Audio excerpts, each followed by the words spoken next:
같이 마을 모두 하나님 앞에 기도드리심으로 오순절로 두 번째 주일 예배를 하나님 앞에 드리겠습니다. 우리가 마음의 뿌림을 받아 악한 양심으로부터 벗어나고 몸은 맑은 물로 씻음을 받았으니 마음과 온전한 믿음으로 하나님께 나아가자. 하나님은 영이시니 예배하는 자가 영과 진리로 예배할지니라. 아멘. 창조자 하나님, 지난 한 주간도 변함없는 사랑과 은혜로 우리의 손을 잡아주심에 감사를 드립니다. 광야 같은 험한 길을 걸을 때 실족하지 않도록 우리의 발을 견고하게 붙들어 주셨던 주님, 거룩한 주일을 맞이하여 세상의 모든 걱정과 근심을 뒤로하고 믿음으로 예배하러 나온 저희에게 다시 한번 큰 은혜를 내려 주옵소서. 성령 충만하게 하셔서 우리 마음에 감동을 주시고 오직 십자가에 달리신 예수님만 바라보며 믿음의 제사를 드리게 하여 주옵소서. 진리와 영으로 드리는 이 예배를 하나님께서 기쁘게 받아주실 줄 믿사옵고 예수 그리스도 이름으로 기도드리옵나이다. 아멘. 찬송 28장 하나님께 찬양 드리겠습니다. 목의 근원 강림하사 찬송하게 하소서. 한량없이 자비하심 증량할 길 없도다. 천사들의 찬송가를 내게 가르치소서. 구속하신 그 사랑을 항상 찬송합니다. 주의 크신 도움받아 이때까지 왔으니 이와 같이 천국에도 이르기를 바라네. 하나님의 품을 떠나 죄에 빠진 우리를 예수 구원하시려고 보혈 흘려 주셨네. 주의 귀한 은혜 받고 일생 빚진 자 되네. 주의 은혜 사슬 되사 나를 주께 매소서. 우리 마음은 연약하여 범죄하기 쉬우니 하나님이 받으시고 천국인을 지소서.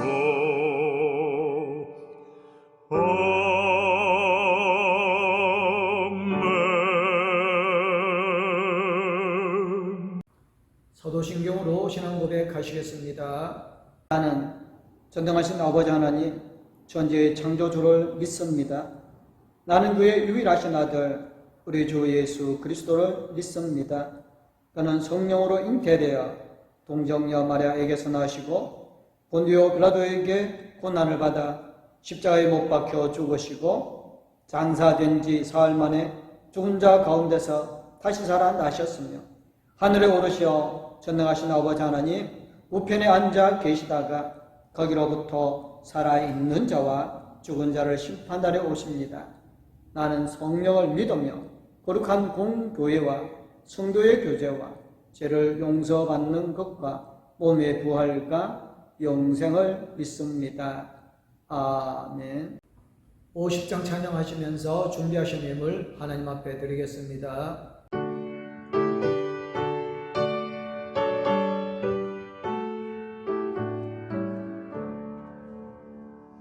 내게 있는 모든 것을 아낌없이 드리네.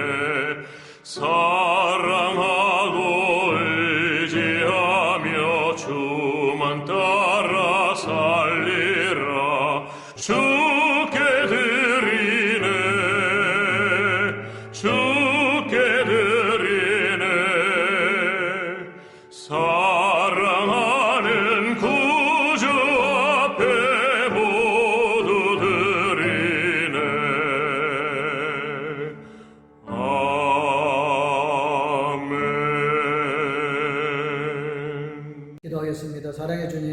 감사합니다. 오순절 두 번째 주일을 맞이하여 하나님의 사랑하는 마음, 하나님 앞에 예배하고자 주님 앞에 나왔습니다. 주님 앞에 나올 때 빈손 들고 나오지 않아 정성대로 주일 예물 준비해 드린 손길, 이 땅 우리 삶에 필요한 물질을 주신 것, 그 중에 열 하나는 내 것이 아님을 알고 거룩하게 구별하여 11제물 드린 손길, 여러 가지 감사의 제물로 감사함을 드린 손길, 하나님의 말씀에 순종하여 복음을 땅 끝까지 증가하게 하여 성경을 드린 손길, 세상의 빛과 소금의 역할을 감당하며 세상을 이롭게 하기 위해서 교회 장기 발전에 물들인 손길, 어렵고 힘든 이웃들을 돌아보여 구제에 드린 손길, 후진을 양성하게 장애에 물들인 손길, 성절 청결함과 주방으로 교회 학교로 찬양대로 이 모양 저 모양으로 드려진 모든 손길의 정성을 하나님께서 기뻐 받아주심을 믿사옵고 우리를 권하여 주시고 복 주시는 우리 주 예수 그리스도의 이름으로 기도드리옵나이다. 아멘. 오늘 우리에게 주실 말씀은 요한계시록 3장 7절에서 13절 말씀입니다. 빌라델비아 교회의 사자에게 편지하라. 거룩하고 진실하사 다윗의 열쇠를 가지신 이 곧 열면 닫을 사람이 없고 닫으면 열 사람이 없는 그가 이루시되 볼지어다 내가 네 앞에 열린 문을 두었으되 능히 닫을 사람이 없으리라. 내가 네 행위를 아노니 네가 작은 능력을 가지고서도 내 말을 지키며 내 이름을 배반하지 아니하였도다. 보라 사탄의 회당 곧 자칭 유대인이라 하나 그렇지 아니하고 거짓말하는 자들 중에서 며칠 네게 주어 그들로 와서 네 발 앞에 절하게 하고 내가 너를 사랑하는 줄을 알게 하리라. 네가 나의 인내의 말씀을 지켰은즉 내가 또한 너를 지켜 시험의 때를 면하게 하리니 이런 장차 온 세상에 임하여 땅에 가는 자들을 시험할 때라.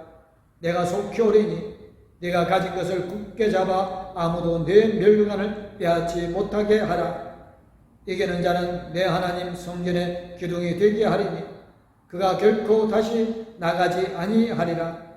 내가 하나님의 이름과 하나님의 성 곧 하늘에서 내 하나님께로부터 내려오는 새 예루살렘의 이름과 나의 새 이름을 그 위에 기록하리라. 귀 있는 자는 성령이 그들에게 하시는 말씀을 들을지어다. 아멘. 찬송 438장 하나님께 찬양 드리겠습니다.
한 목회자가 농촌교회에 부임하여서 사역을 할 때였습니다. 어느 날 장로님 한 분이 엄청난 행복한 모습으로 오늘 저 밭을 샀어요 하고 말하였습니다. 밭에 가보니 마늘을 추수하는 성도님들과 동네 분들 마늘을 싣고 가고자 기다리는 트럭만 보였습니다. 땅을 600만 원이나 더 주고 샀다며 잘하는 장로님의 얼굴은 너무나 행복해 보였습니다. 600만 원을 더 주면서도 행복하신 이유가 있었습니다. 목사님, 저 땅은 무엇을 심든지 농사가 잘 돼요. 저 땅은 우리 동네에서 가장 농사가 잘 되는 땅이에요. 장로님은 그 땅에 작물을 심으면 더 높은 가격을 받을 수 있다고 하셨습니다. 그리고 농사가 잘 되지 않는 땅도 가르쳐 주셨습니다. 그 땅은 무엇을 심든지 상품성이 떨어진다고 하였습니다. 말에 밭이 많이 있지만 땅마다 가치는 모두 달랐던 것입니다. 실상 목사님은 부임한 지 1년이 약간 넘었지만 그 땅의 가치를 몰랐습니다. 그러고는 잠시 생각에 잠겼습니다. 주님께서 나를 보실 때 나는 어떤 땅일까? 교회 사역에서 건강한 열매를 맺고 있는 땅인지 아름다운 열매를 맺고 있는 땅인지 생각해 보게 되었습니다. 우리는 주님이 보실 때 어떤 땅이며 어떤 열매를 맺고 있습니까? 지도를 쭉 펴서 보면 특히 소아시아의 7 교회의 위치를 살펴보면 그 중심에 빌라델비아가 있습니다. 서쪽에는 스무나와 사대가 있고 서북쪽으로는 버가모가, 북쪽에는 두아티라가 있습니다. 그리고 남쪽으로 라오디게와 에베소는 서남쪽에 위치해 있습니다. 서쪽 도시들은 모두 부유한 도시였습니다. 특히 라오디게와 사대, 두아데라는 아주 부유한 곳이었습니다.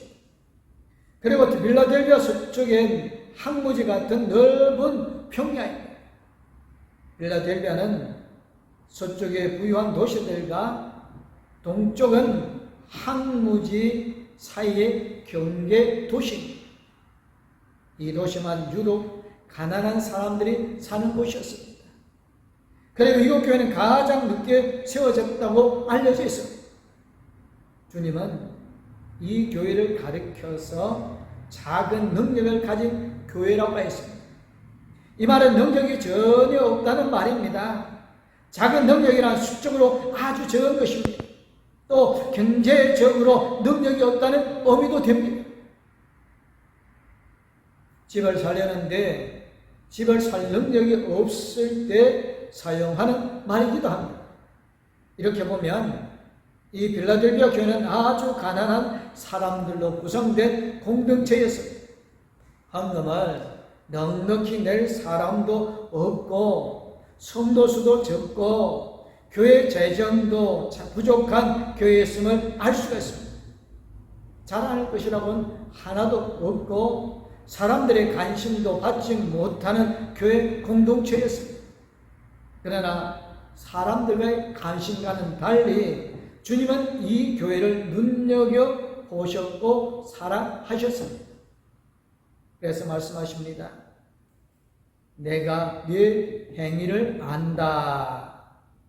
주님은 사대 교회도 아셨고 라오디아 교회도 아셨습니다. 사대 교회는 밖으로 소문난 교회였습니다. 그러나 주님의 눈에는 마지막 숨을 헐떡이는 그런 교회였습니다. 라오디아 교회는 자랑거리가 가득했습니다. 오늘날로 비유하면 간증거리가 가득한 교회였습니다. 세상에서 칭찬받는 교회였고 사람들이 다 부러워하는 교회였습니다. 그러나 주님은 요한계시록 3장 16절에서 20절을 보게 되어지면 내 입에서 너희를 토해내고 싶다라고 하셨습니다. 그보다도 예수님이 계시지도 않는 교회라고 하셨습니다. 그러나 빌라델피아 교회는 전혀 달랐습니다. 겉으로 보기에는 초라했고 사람들에게 무시당하는 교회였습니다. 그러나 주님은 사랑을 가지고 이 교회를 보셨고 8절의 문장을 구절을 보면 이런 주님의 마음이 보입니다. 헬라 성경에는 내가 네 행위를 안다가 맨 먼저 나옵니다. 그런 주님이 알고 계시는 내용이 나의 할 곳에 전혀 다른 문구가 삽입되어 있습니다. 보라, 내가 열린 문을 내 앞에 두었다. 그 문은 누구도 닫을 수 없다라는 뜻입니다. 그들이 살아온 이야기를 하기 전에 먼저 열려있는 문, 아무도 닫을 사람이 없는 문을 강조하시는 이유가 무엇일까요? 뭔가 그들에게 일을 해주고 싶어서 하시는 주님의 간절한 마음이 전하여지는 것이 아닐까요? 그들을 위로하기에 마음이 급하셔서 너에게 열린 문을 두었다라고 먼저 전하시는 것은 아닐까요? 열린 문은 유대인이라고 하나 그렇지 않고 거짓말하는 자들 중에서 몇차에 내게 주어 그들로 와서 내 발 앞에 절하게 하고라고 9절에 말씀하십니다. 성경에서 무릎을 꿇는 것은 경배, 예배를 뜻합니다. 그러나 여기서 예배라기보다는 빌라델피아 성도들에게 굴복하는 자세를 해석하는 것이 옳은 것입니다. 개종을 강요하고 예수를 믿는 사람들을 핍박하던 그들이 이제 도리어 그리스도인에게 굴복하고 돌아올 것이라고 하셨습니다. 그렇다면 열린 문은 곧 전도의 문이 열리는 것으로 해석할 수 있습니다. 그러나 열린 문은 그 이상의 의미가 있습니다. 그 문은 예수님께서 열어주신 문입니다. 언제든지 주께 나오도록 열린 문입니다. 열린 문은 형통의 문이라고 할 수가 있습니다. 다윗 앞에 열린 문을 주셔서 모든 일이 형통하게 하셨던 것처럼 말입니다. 또한 이 열린 문은 주님과 상통하는 문이라고 하겠습니다. 그래서 10절에 네가 나의 인내의 말씀을 지켰은즉 내가 또한 너를 지켜 시험의 딸을 면하게 해주겠다라고 하신 것을 보면 이제는 누구도 그들을 해하지 못하도록 지켜주신다는 약속입니다. 이 모든 말씀은 내가 너를 사랑하는 줄을 알게 하겠다라는 말로 요약할 수 있습니다. 빌라델피아 성도들에게 책망이 하나도 없습니다. 모두가 축복이요 칭찬입니다. 그리고는 그 멸관을 빼앗기지 말라고 공고만 있을 뿐입니다. 이처럼 그들에게 열린 문을 주시는 이유가 무엇입니까? 빌라델피아 교회는 성전문도 닫히고 경제적인 문도 닫혔습니다. 모든 문이 닫힌 것입니다. 이것이 빌라델피아 교회가 그동안 살아왔던 모습입니다. 이것이 능력이 거의 없는 교회가 당하는 서러움이었습니다. 성도 수는 적고 경제적으로도 힘이 없었기 때문에 당한 서러움이었습니다. 이 모든 일은 유대인들로부터 온 것입니다. 힘이 없는 사람은 유대교로 개종하도록 강요하고 그 이유 때문에 예배드릴 장소가 없어서 이리저리 방황했을 것이고 경제적인 압박도 심하였을 것입니다. 다시 나가지 아니하리라는 12절의 말씀은 결코 성전을 나가지 않겠다는 말입니다. 성전이나 헬라어로 지성소를 의미하는 라오스를 사용한 것을 이해하면 의미는 더 분명해집니다. 주님은 그들과 영원히 함께 살리라고 말씀하신 것입니다. 문이니 성전이라는 단어를 정리하면 교회는 닫힌 문 밖에 살았던 사람들입니다. 그런데 이제 그들에게 다시는 닫히지 않는 열린 문을 주신다고 합니다. 동시에 이들은 성전으로부터 쫓겨나 안정적인 예배 장소가 없어서 방황하는 사람들이었습니다. 그런데 이제는 성전 기둥처럼 옮겨 다니며 살지 않게 하겠다고 약속해 주셨습니다. 그들의 이런 복을 받게 된 근본 이유는 무엇이겠습니까? 주님께서 그들의 행위를 칭찬하셨습니다. 왜 주님은 그들의 믿음을 칭찬하지 아니하시고 그들의 행위를 칭찬하셨을까요? 이 점이 궁금합니다. 많은 분들은 믿음을 강조합니다. 믿음에서 순종이나 행위를 배제하려고 합니다. 그리고 오직 믿음을 좋아합니다. 그러나 바울 사도는 로마서에서 믿음에서 나오는 순종을 강조하였습니다. 이스라엘의 멸망에 떨어질 것은 하나님에 순종하지 않았기 때문이라고 로마서 10장에서 말씀합니다. 야고보서가 행함이 없는 믿음은 죽은 것이라고 강조한 것과도 맥을 같이 합니다. 많은 그리스도인이 믿음과 행위를 분리해서 생각을 하려고 합니다. 사실 믿음과 행위를 하나로 묶어서 이해해야 합니다. 비유하자면 순종 없는 믿음은 말라 죽어가는 나무, 믿음 없는 행위는 뿌리가 없는 나무입니다. 그러므로 이 두 가지가 항상 함께 가야 합니다. 빌라델피아 성도들이 주님으로부터 칭찬받는 이유가 바로 여기에 있습니다. 빌라델피아 성도들은 작은 능력에도 이단들로부터 유혹을 받고 흔들리는 사람이 없었습니다. 그들은 로마 제국에 제공한 화려한 유혹에 현혹되지 않았습니다. 일시적인 학력에도 넘어가지 않았습니다. 음란 때문에 문제가 생긴 적도 없었습니다. 주변 교회들이 모두 성적 유혹에 넘어간 것과는 아주 대조적이었습니다. 이처럼 믿음에서 순종으로 이어지는 과정에 반드시 동반해야 하는 것은 인내, 기포, 모대입니다.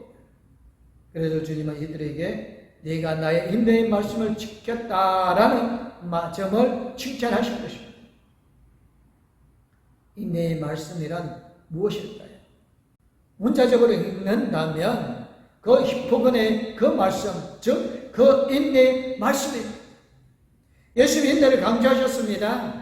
예수님은 말씀하셨습니다. 세상에서 너희가 환난을 당하나 담대하라. 내가 세상을 이겼노라고 요한복음 16장 33절에서 주님을 따르는 길은 인내로 가는 길이라고 말씀합니다. 십자가의 길은 인내 없이는 결코 따를 수 없는 길입니다. 인내의 말씀을 이루기 위해 빌라델피아 성도들은 주님을 진심으로 사랑했습니다. 그들은 주의 가르침을 기억하고 그 가르침에 따르는 일에 전념하였습니다. 인내의 말씀을 지켰습니다. 이들은 주님만 사랑하기로 결심하고 따랐던 사람들입니다. 요즘처럼 어렵고 힘든 시기에 우리 그리스도인들에게 요구되어지는 것은 바로 인내입니다. 믿음을 지켜 살기 위해서는 더욱 인내가 요구되어집니다. 인내의 말씀을 지킨 교회의 주님은 다시 복을 선언하십니다. 네가 가진 것을 굳게 잡아 아무도 내 멸망을 빼앗지 못하게 하라. 이기는 자는 하나님의 성전의 기둥이 되게 하리니 라고 오늘 본문 11절 12절에 말씀합니다. 멸류관은 이미 그들에게 주어졌습니다. 이 교회는 이기는 교회가 되어졌습니다. 이 교회를 향해서는 멸류관을 받기 위해 힘쓰라는 말이 없습니다. 이 교회는 사람이 되라는 근거도 없습니다. 지금까지 살아온 것처럼 아무도 내 멸류관을 빼앗지 못하게 하라고 하시고 끝까지 이기는 자들로 살라고 부탁하실 뿐입니다. 새 예루살렘의 이름과 주님의 새 이름을 그 위에 기록할 것이다 라고 약속을 하셨습니다. 여기서 중요한 구절은 12절입니다. 이기는 사람은 내가 내 하나님의 성전 주둥이 되게 하겠다. 그는 다시는 성전을 떠나지 않을 것이다. 하나님의 성전을 바치는 기둥이 되는 영광을 이 교회에 주셨습니다. 필라델피아 교회는 진정으로 주님의 교회였습니다. 그러니 그 문을 누가 막을 수 있겠습니까? 필라델피아 교회를 닫으면 10사람이 없고 열면 닫을 사람이 없는 주님이 열어놓으신 열린 문의 교회가 되었습니다.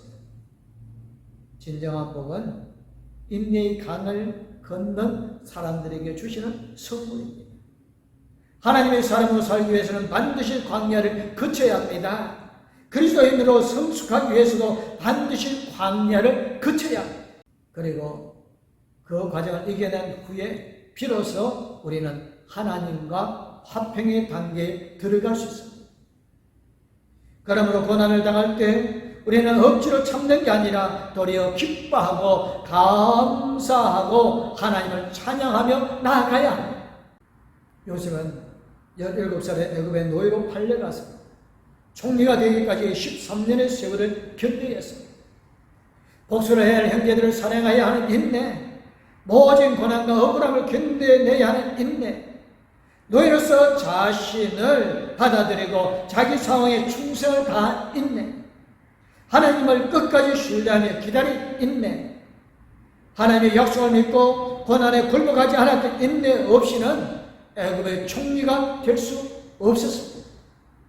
요셉이 겪어야 했던 고난들은 하나님께서 그를 애굽의 총리로 만들어가는 과정이었고, 인내는 그 과정을 통과하는 지혜였습니다. 그와 반대되는 사람이 사울입니다. 그는 끝까지 인내하지 못하고 자신이 제사를 드림으로 하나님으로부터 받아야 할 사랑을 스스로 버렸습니다. 자신을 위해 하나님이 세우신 길을 버림으로 자신을 향한 하나님의 계획을 이어갈 수 없게 만들었습니다. 인내 없이 하나님이 세워놓으신 길을 갈 수는 없습니다. 성경 전체에 나타난 신앙의 위인들의 길을 통해 나타난 인내의 뜻을 종합해보면 다음과 같이 요약할 수 있습니다. 히포모네, 인내는 하나님의 영역을 인정하는 자세고 자신의 문제에 하나님을 초청하는 것이며 하나님이 일하실 시간을 드리는 태도입니다. 또한 하나님이 일하시는데 참여하는 하나의 형태입니다. 다른 면에서 보면 히포모네, 인내는 하나님이 일하시는 시간이고 하나님의 뜻이 이루어지는 시간이며 하나님께서 영광을 받으시는 시간이고 내 자신이 하나님의 영광을 안에 머무는 시간이라고 하겠습니다. 내가 인내하지 못함으로 잃어버린 기회들을 회상해 봅시다. 인내로 성숙해가는 그리스도인이 되어야 하지 않겠습니까? 하나님이 지금 우리를 보십니다. 우리를 그래서 아십니다. 과연 우리를 어떻게 평가하실까요? 주님에 따르는 길은 아프고 고통스러운 길입니다. 그래서 인내의 말씀이고 인내로 지켜가야 하는 길입니다. 주님이 걸으셨던 십자가의 길처럼 말입니다. 우리 공덕교회 모든 성도님들 인내의 길을 걸음으로 축복의 땅을 받아 누리시기를 주님의 이름으로 축복합니다. 기도하겠습니다. 우리를 사랑하여 주시고 우리의 기도를 응답하여 주시는 하나님, 우리가 작은 자라 할지라도 성령께서 우리와 함께 해주시고 능력 주실 때 능치 못함이 없음을 믿습니다. 때로는 주의 일을 할 때 고난과 환난, 핍박이 있다 할지라도 우리가 주어진 멸류관을 결코 빼앗기지 않는 믿음 위에 세워지게 하여 주실 줄 믿습니다. 공덕교회 모든 성도들을 성령 하나님께서 붙들어 주시고 강건하게 해주셔서 아버지 하나님의 말씀에 순종하는 지혜와 능력 더하여 주시고 아버지 하나님의 말씀을 지켜나가게 되심으로 착하고 충성된 종이라고 칭찬받는 공덕교회 모든 성도들이 되어지게 하여 주실 줄 믿습니다. 공덕교회 성도들을 통하여 이 땅에 하나님의 나라가 이루어지게 하여 주심을 믿사옵고 우리를 구원하여 주시고 복 주신 우리 주 예수 그리스도의 이름으로 기도드리옵나이다. 아멘. 이제는 우리에게 새 생명을 주신 우리 주 예수 그리스도와 영원히 우리와 함께 해주시는 하나님 아버지의 그 큰 사랑, 우리 나갈 길을 인도해 주실 성령님의 감화 감동 위로 교통 충만하시며 인리 삶을 살아가기로 원하는 봉독교회 모든 성도님들과 가족들 위해 이제부터 영원토록 함께하옵기를 간절히 축원하옵나이다. 아멘. 하나님 이 가정을 축복하소서.